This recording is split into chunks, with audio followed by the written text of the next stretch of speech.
My name is Jerry Fernandez. I'm president and founder of MFHA, the Multicultural Food Service and Hospitality Alliance, and we are the industry's educational and business resource that promotes diversity as strategy for the restaurant, food service, and hospitality industry.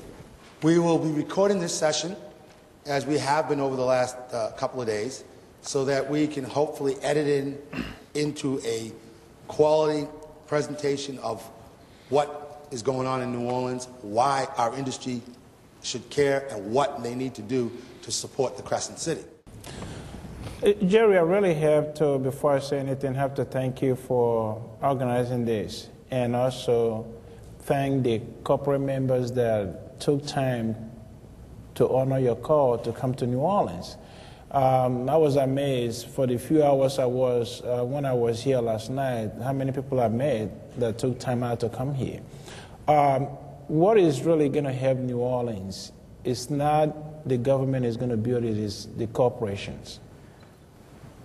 It's an American tragedy, so we need support from across the nation. And it's not just at the government level, it's at a private level.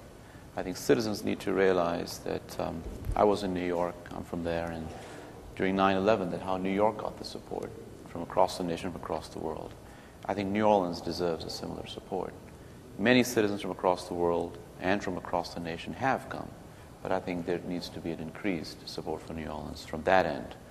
I've been fortunate to have opportunities to go around the country and speak to groups and get them to understand that you need to visit New Orleans.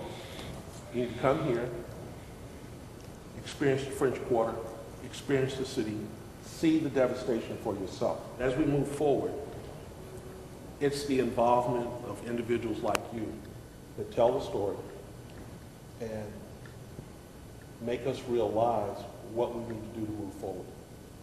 It's not just a local issue. Let me just say, we need help, but this is, like Henry said, this is all of our problem. This could have happened anywhere because it wasn't just natural. There was a lot of man-made issues that affected what happened here. Had it just been the hurricane, we all would have come back that Sunday or Monday and just fixed our houses like we do and they do in Florida or anywhere on the Gulf Coast. But that's not the case. And so what would happen in another area if the infrastructure of a city was completely paralyzed or taken out?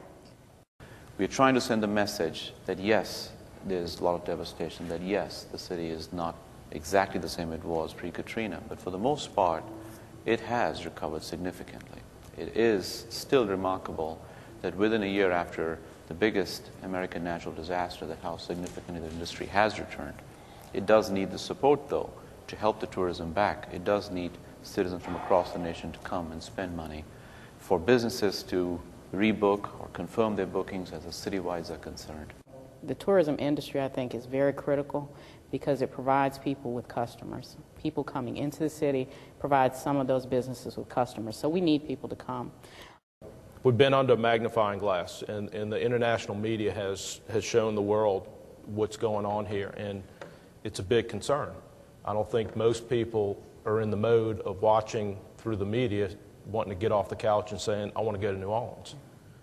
It's a different environment in New Orleans, and I hope that we can do things and be a template for the whole rest of this country. Any publicity that we get, I mean, the 50, 60 people that we've brought here to go back and talk to 30 or 40 other people, hey, it is rebounding. People cannot become disengaged. They cannot lose sight of the fact that, this is a New Orleans problem. It is not. This is our country's problem, and we need to deal with it, and we need to be prepared in case something like this happens ever again. I'm in a position where I can bring a meeting to New Orleans, and I have a meeting in March and April that typically runs for about 3 to 4 days, and it's about 200 people. So I will make a commitment now that I will bring a meeting next March and April.